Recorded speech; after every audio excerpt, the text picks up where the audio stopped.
Conley grilled 5 hours by Luther Rosser. Atlanta Constitution, August 5, 1913. Remarkable story is told by Negro in accusing Frank of Phagan murder. Chief witness for state admits, under cross-examination, that he has been under arrest 7 or 8 times and that many statements made in his 3 affidavits are false. Hangs his head and fools with his fingers when he lies, he says. Loops murder noose around his own neck to illustrate story. By order of judge, the court is cleared of women and children at afternoon session, owing to revolting testimony given by Conley. Dr. Roy Harris, it is understood, will be closing witness summoned by the prosecution. The long-looked-for sensation in the Leo M. Frank trial came Monday morning when Jim Conley, the Negro sweeper formerly employed at the National Pencil Factory, took the stand and told a revolting as well as dramatic story of what he claims to know of the murder of little Mary Phagan. Following the telling of this story, parts of which can only be hinted at, Conley was placed under cross-examination by Luther Rosser. For 5 hours and a half, the able attorney for the defense wheedled and coaxed and cajoled and used every tactic known to the legal profession to break down the fabric of the story and to tear the tale to tatters. He succeeded in confusing the Negro as to minor details only. He failed to shake the foundation of the main story, which was that, on Saturday, April 25th, Leo M. Frank had asked him to look out for him while he chatted with a young woman, that later Frank had called to him and told him the girl had refused him and that he had struck her. He then described seeing the body of the girl lying on the floor near her machine with a cord and a piece of cloth around her neck. She was dead, asked him to help. He recited that Frank had asked him to help him dispose of the body and that he had taken it to the basement. He told of Frank's plan to have him burn the body. He told of writing the notes which were given to Frank and which were later found near the body. These things he told in a fashion so rapid it was difficult for the stenographers to follow him. During the recital he was as calm and composed as it was possible for a human being to be. When the cord, which was found around the little girl's throat, was handed him, he placed it around his own neck to illustrate how it was tied, and as he did so his hands were as steady as if he was tying a scarf.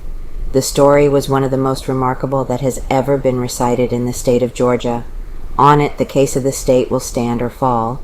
Explaining how he happened to be at the factory on Saturday, he said he had been asked to look out for Frank while he was engaged with a young girl. This was no uncommon thing for him to do, he said. Watched out before. On several occasions Frank had asked him to watch out for him to see that no one entered the building, he said, and he told of one occasion when he surprised Frank and a woman in a compromising attitude. According to this statement, the woman was seated in a chair and Frank was kneeling on the floor. On one occasion, he says, Frank and another man were alone in the building with 2 women and he stood guard for them. A significant feature was brought out by the state in regard to the writing of the notes, which have proved so baffling to the detectives. The state attempted to show that Frank knew Conley could write. This was objected to by the defense. "Your Honor," said Mr. Dorsey, "we expect to show that while the detectives were having Newt Lee write and getting specimens of Frank's writing, Frank knew that Conley could write, but never once informed the authorities of the fact.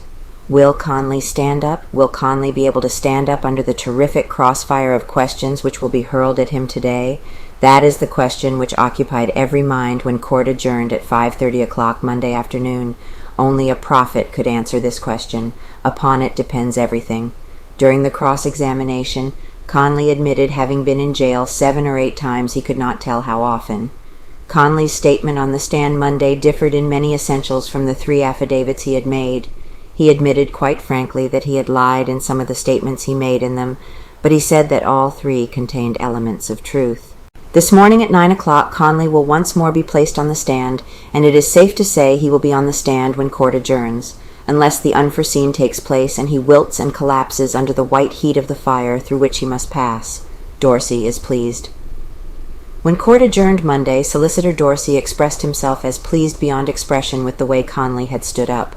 While the defense had little say, it was obvious that Monday's cross-examination was but the faintest forerunner of what is to come, the preliminary skirmishing to mix up the witness, to undermine him, and to get him in condition for the big coup today. Room cleared of women. After the noon recess, Judge Roan had the room cleared of women and children.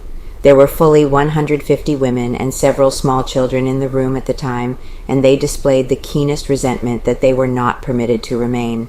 The testimony had been of such a revolting nature that Judge Roan deemed it no place for a woman to be. Solicitor Dorsey at one stage of the afternoon proceedings showed evident displeasure at the attitude of Judge Roan and sharply snapped to a law book he was about to read from.